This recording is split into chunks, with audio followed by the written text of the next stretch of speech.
Sales 2.0 is all about the salesperson as a consultant. What is Everest Training's feelings about this? Yeah, today a salesperson has one shot at establishing credibility and generate the interest level to the extent the prospect will allow him or her to do the diagnostics and present a solution. In preparing for the meeting, this requires a salesperson to profile the job function of the person they will be interviewing to identify their key performance indicators, or KPIs.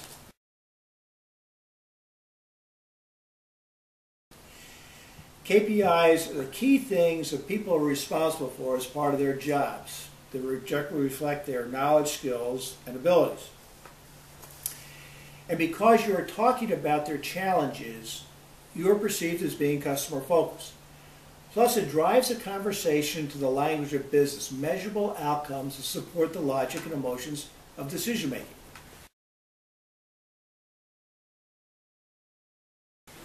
What sales process does Everest recommend?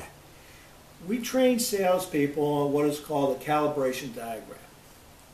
Now, a calibration diagram is a conversational framework focused on their KPIs. It accomplishes several goals. First, it prevents a salesperson from beginning a conversation with the question, "What are your concerns?" A lot of sales training organizations say you must find out what their needs are, so ask them what their problems are. But today's decision makers don't have time to educate salespeople. They expect you to be familiar with the industry, know the issues, and have some suggestions. However, you don't want to present a solution that doesn't address their issues, so the calibration, while demonstrating your knowledge of the industry, gets them involved in the issues that are affecting their organization. Now, for example, let's say you're calling on a marketing manager. After thanking them for the meeting and giving a short overview of the agenda of the meeting, I would say, many of the marketing managers that we have worked with have told us their main focus is generating cash flow and growth to their companies. Is that true for you? And you would wait for a response, hopefully yes. Then establish what we call as seed points by saying, great, and some of the areas that we perceive must be addressed to meet these overall goals are: one, demonstrating value is greater than price, establish brand identity, and beat the competition.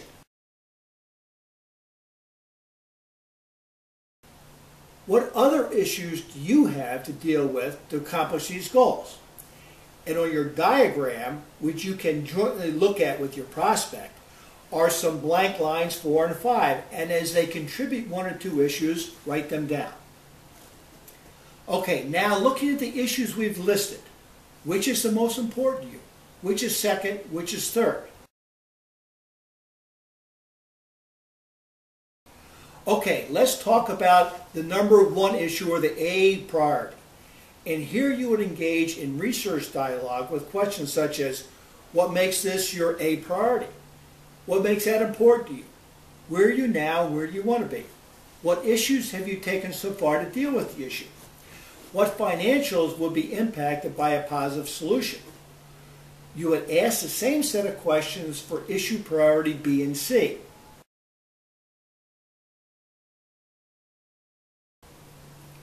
And then the next step questions. What time frame are you considering? If we had a product or service that would help you in these areas, would you be receptive to hearing about it? Who else besides yourself will be involved in the decision to implement the solution? What happens if you don't meet the objectives? And is there anything else I should know that I haven't asked? This sounds very structured.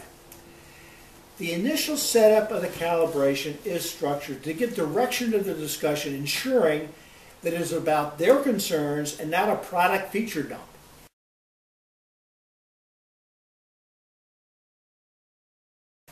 It's the difference in talking about you, your company, and your services versus what's important to them, and talking about business savvy solutions from the customer's perspective.